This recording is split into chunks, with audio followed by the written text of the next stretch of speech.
Hello hi good morning welcome to my new recipe. तो आज आसला नई कंटिया।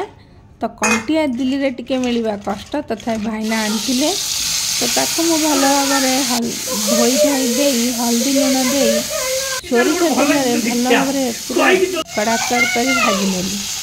सेपटे मु मसला रेडी कर देथिली रसुण अदा खंडे दीटा लंका पियाज जीरा गोटा धनिया ता सहित हल्का टिके सोरिष थिला।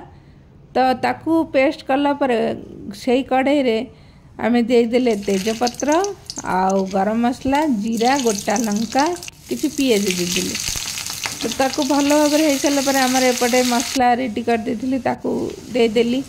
तो मसला कलर होगापी टिके आमे लंका गुंडी काश्मीर लंका गुंडी देदेले तापर लुण देले हल्दी देले। तो भल भाव कषा छाड़देले आगे भल भाव हाँपाई तादेह किसी पानी देदेले। तार मेन इनग्रेडिएंट एबे तो टिके गरम मसला दे आमे दुईटी आंबुलर छोट छोट खट्टा देदेले। तो कंटिया को खट्टा दे गले एते टेस्ट लगे आपण मैंने थरे निहाती करेंगे आ कहिबे।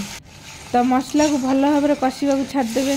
तो हो सारापर आमर एबे देखंतु आमर मसला तो रेडी हो गलानी। एबे आमे कंटिया को छाड़ीदबा। तो पानी देला पर टिके फुटिला पर कंटिया छाड़देले। एबे किछि समय कंटिया फुटिला पर आमे धनिया पत्र ऐड कर परिबा। तो देखंतु एटा रुटी रे आ ता सहित भात रे भी बहुत टेस्ट लागिवो। आपण माने निहाती करिकी खाइबे आ मो चैनल को निहाती सब्सक्राइब करिवे कमेंट करिवे और लाइक करिवे। जय जगन्नाथ।